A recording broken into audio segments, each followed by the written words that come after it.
Hello, and thank you for coming today. My name is Maria-Flora Smoller, and this is Susan Saul and Julie Emer. We represent a local group called ASPCH. ASPCH, which stands for a Safer Pacific Coast Hwy, grew from three moms' broken hearts that could no longer sit back and do nothing about the notoriously unsafe Pacific Coast Hwy, or as it is commonly known, PCH. After 4 recent heart-wrenching deaths on PCH, and with Memorial Day looming, summer traffic, something must be done to make PCH safer. How many people have to die or be injured? How many more mothers have to bury their children? Enough. The time to make PCH safer is now. The City of Malibu has a dedicated Public Safety Commission and a City Council that meets regularly. In addition, a PCH Taskforce that includes members from Caltrans, LA County Sheriff, LAPD, and CHP have been meeting for years. Still, PCH is deadlier than ever. We attended these meetings and asked, why is PCH still a deadly highway? It is clear that we all have so much more work to do on PCH. ASPCH's mission is to make this happen now. We demand an increased sheriff patrol on PCH. ASPCH asked Lost Hills Sheriff Captain Joseph Stephen, why can't something be done now? He and the City of Malibu found the money to add more cars that usually are budgeted for the summer months early. And along with extra decoy cars and more checkpoints, we are so grateful to our local sheriff's deputies, for as they care about the residents and the visitors and our precious children. But we need more deputies, more patrol cars, and more enforcement. PCH is more than 21 miles long. Malibu has 17 million visitors a year. The math is simple. There is simply not enough enforcement. We want action from the state of California. We want the California Highway Patrol to patrol PCH with the sheriffs. PCH is a state highway, and enforcement is the state's obligation. Did you know that Malibu is the only Southern California city that doesn't have CHP patrolling a state highway? Put CHP on PCH now before another person dies. A Safer PCH has opened a dialogue with Caltrans, and we hope this will help them to focus more on PCH and all the deadly problems that make it so dangerous. Caltrans must do more and do it faster. For more than 2 years, quick curb paddles, like you see behind me, is in the median. That stops illegal and deadly U-turns on PCH at Zuma Beach and have been in the planning stages. The paddles were just installed last week. What took so long?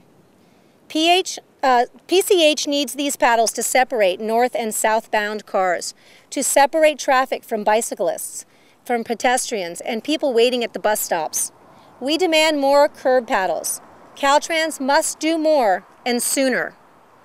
Our children were devastated by the death of their friend Emily Rose Shane. Children from middle school through high school approached a Safer PCH to get the word out about a safer highway. We are working with the children to bring highway safety education to local schools so the next generation of drivers care about making PCH safer for all of us. Everything we do is in honor of Emily and Tyler and others who have been killed or injured on PCH in hopes of preventing further tragedies. We need help from Sacramento. We have reached out to our Assemblywoman, Julia Brownlee, and our Senator, Fran Pavley, for assistance in recognizing the importance of this issue, and we look forward to meeting with them. We moms aren't messing around anymore. So hey, Governor Arnold Schwarzenegger, we see you here having coffee at our Starbucks, and we invite you to invite us to share 15 minutes of conversation so that you can help us make PCH safer. Thank you everybody for coming today. And now I'd like to introduce you to Michel Shane, father of Emily Shane, who was killed this past spring on Pacific Coast Hwy.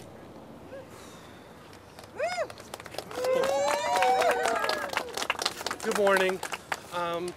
On April 3rd at 6 p.m., my life changed forever.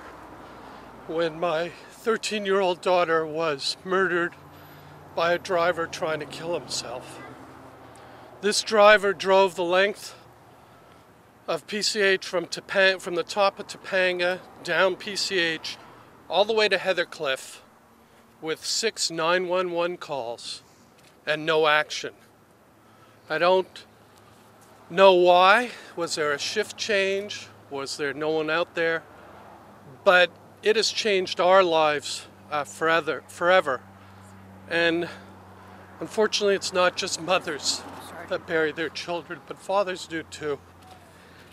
And these last 7 weeks, we would do anything to have her back, and we would do anything to make sure that this highway was safe for other kids. There are ways to make this place safe. She was in a place where other people walked. There was a bus stop. She was not at any place where she would be at risk normally.